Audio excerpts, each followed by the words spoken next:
Hey Wildcats, welcome to another episode of the Wildcast. I'm here with David Zhao. He is a film club member. He also is the esports co-leader with Joe Lee. He's just going to talk a little bit about how the esports organization is going to work for Academy and what that's going to look like for the future and if he plans on having a future in esports. How is esports team and management going at this point in time?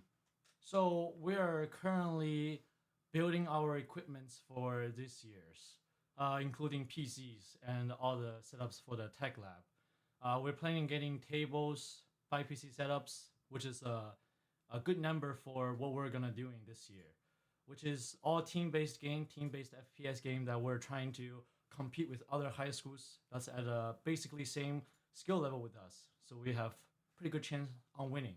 So, what big plans do you have for esports at Academy? Kind of like on the bigger scale. Master plan.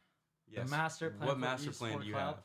First, esport is the future of a sports. It's the new generation of sports that's pretty different than the traditional sports. Like instead of competing on the physical field, really all you need to do is compete in the online world. It's virtual, and all you need is a setup, a good setup for gaming.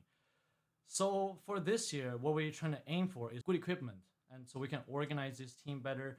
We can call practice regularly at school with everybody in person, so we can communicate well and participate in tournaments, so we can win. Hopefully, we can bring home some championships against other high school around the nation, which we did pretty well last year without basically any setups. We just meeting online and play on our own setups, Mhm. but we still got top 16 in the nation, which is For pretty remarkable. Overwatch, For right? Overwatch, yes. And this year we're looking to do even above and beyond for both Overwatch 2 and Valorant. Do you plan on making this a career path for yourself in the future? And if so, how would you do that?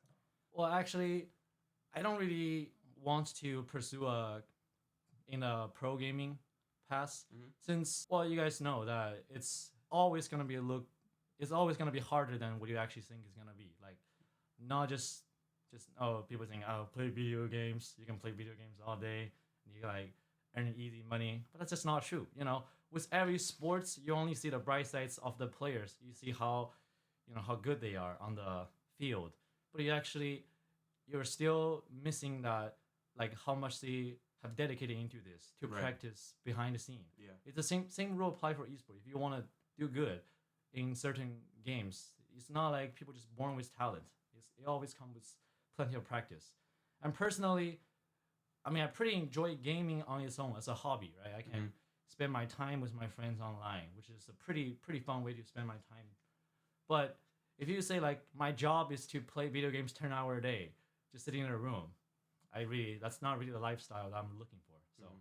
I know you guys are getting computer parts, and I know you're going to start getting computers that you can actually play with in tournaments down the road. So, how is the building process going for the computers right now? I know they might not be built yet, or the parts might not have come in, but tell me how that's going, how the process is going to be for the building of the computers. So the parts that we order for the PCs are actually all here on campus. So on the PC components part, we're all set. But the only issue right now is we're trying to set up the tables in the back in the tech lab, so we can actually have a place to put our devices.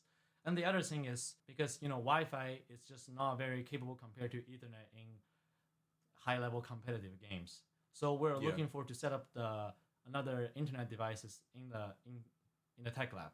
Try to set it up first, and then we're gonna have all the tables ready, and then we will start building PCs.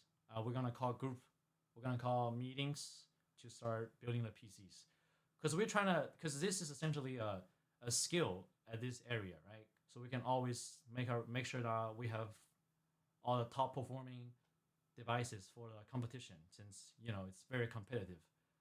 For the futures, we're planning on getting more if this program really grows, and it's another big field for us to develop in the future. So we're really looking forward to have more setups in the future, and that's why it's so important for us to, if we can have the younger generation to learn these skills and to keep passing, to keep doing the jobs in the future. So For students that are watching this that also have some experience in computer building, they do need some help. So if you would want to do that, if that's something you're interested in, feel free to reach out to him. You know his face. This is what he looks like. Find him on campus if you know how to build some computers, or if your parents or your friends have helped you do that, or if it's just something that you enjoy. Without further ado, I think that's going to wrap up this episode.